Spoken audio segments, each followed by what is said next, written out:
Texas Municipal Clerks Association, pay for her registration and membership. Why? Because she's going to need support from other people who do this thing every day. So that was the first thing we did. The second thing we did is I was trying to send her to a class because we were short-staffed. She couldn't go, so we had the next best thing. We had on demand, and so on demand we had I did Secretary 101. So we purchased that, and she was able to go through Secretary's 101 course online. Secretary 202 is supposed to be this week. Last week we had a lot going on. So hopefully she can get Secretary 201 done this week. And it's an on-demand training. We paid this organization, and it's a training she goes through to kind of, again, continue to understand and navigate her role.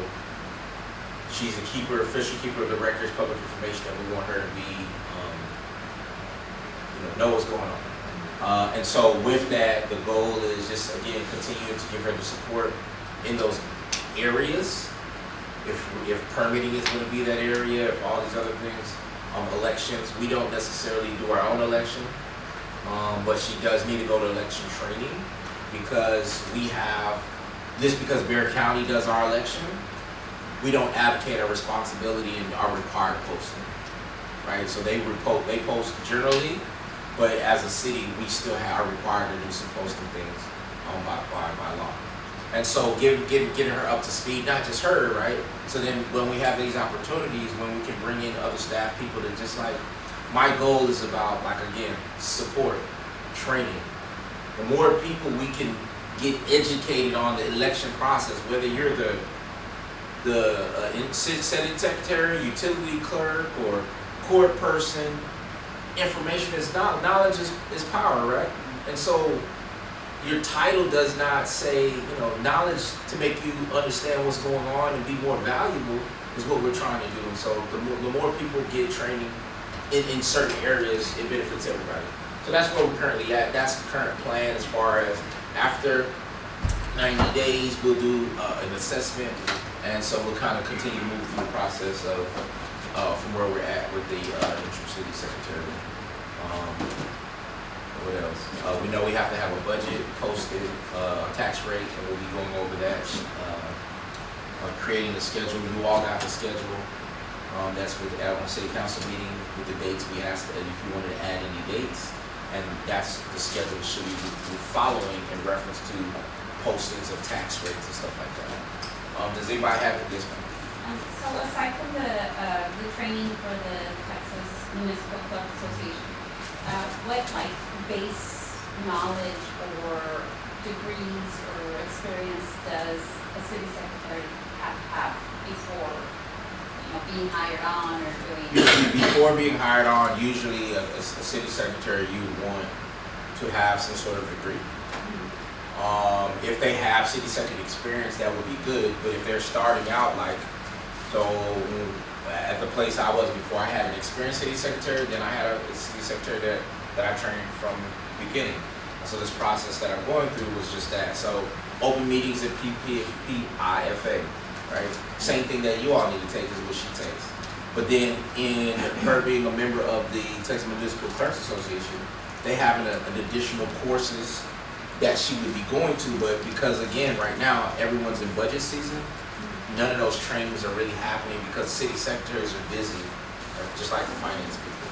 But what else? Keeper of the records, the state training, have some experience. Usually, like I said, the city secretary, where I was at, did HR too, not permitting. Permitting is a whole nother department. And so again, I guess based on the people you have in the office, you kind of mix, skill sets with the people you may have. And so degree would be what we're looking for. And then if they have experience, that would be good. But again, with notices, experience around elections, experience around open records requests, right now, and has been happening for whatever reason, we farm a lot of our open records requests out. What does farming mean? We have our firm, We receive it, we forward it to the law firm. That means, guess what that means? That means the dollar clock starts, right? So what I was trying to share, what I was trying to paint the picture so everyone understands, like, again, if you have a request within 2 to 3 years of stuff, it should be readily available within the office. Meaning I know where it's at, I can touch it. Things after 3 years, we have it. File stored in the vault. It could be in this box. It could be in that box, right? And so it's just, we're not trying to hide anything. There's nothing to hide. We're a public-owned organization, but it's just about the more we know. And then you ask for something after 7 years. Guess what? Some of those things we're not required to have, right? And so the more we're all educated on the process, we don't think like this is a magical thing that exists. Right? And then you actually learn how to request what you want. When you make a general request, guess what? It goes to the AG, it goes to the attorney, it goes to the AG, it comes back, oh, did you mean this or did you mean that? And then you say, well, oh, no. When you ask for a specific question, we'll give you a specific answer. When you ask for a general question, we're not assuming. And so we go through that process. Again, so that's what is currently going on. The goal is to get our city secretary more comfortable fielding open records requests. That's the main portion of that a city secretary, 50% of their things is public records, open records. Like for a city. Because we shifted to the attorney, that means then that person is reduced to only 25% of whatever the city secretary was doing for, right? But then again, there's costs that are associated with that. But again, one of the things is that it is a crime not to handle open record requests correctly. It's a crime for her or any, So there's a responsibility, which is sometimes it's easier just to give it to the attorney because nobody wants to, because there are time requirements and things of that nature. Yes, sir. I'm gonna ask you a question too. I speak my hand. How long can you store something in there before you have to print it out and put it in a box? There's not a time on how long. So mainly after 3 years, you probably move from having it in my office to then putting it in a box. Some places may have data storage, right? So then that means they have a big IT server and it's in the cloud. We don't have it. We still got paper. Now, I don't know Patty's process. I don't know. Caitlin knows Patty's process. In her office is a number of boxes with years on it. So anything, for most part, for within the 3 years is in the office. But then, we have the vault and we have another room that has years with boxes. So when someone's requesting something, there is, oh, hey, I remember just doing this or putting this over here. And it's like, oh, you want me to remember 7 years or 10 years of just like what that looks like. And if all I'm saying is if we're on the same team, just give that grace. Because again, it's easily, if we don't have it, we come back and say, hey, we don't have this. It's past the 7 years. It's 7 years, so you all know. Records retention policy, and I don't know if the state policy is that. I don't know if we've adopted our own policy, meaning we change the rules on how we want. Remember, City of Kirby's home rule, you control the rules. Now, you can't go against the state, but you could say, hey, I want to do the same thing as the state, or I want to have something different. I want everything archived in the cloud.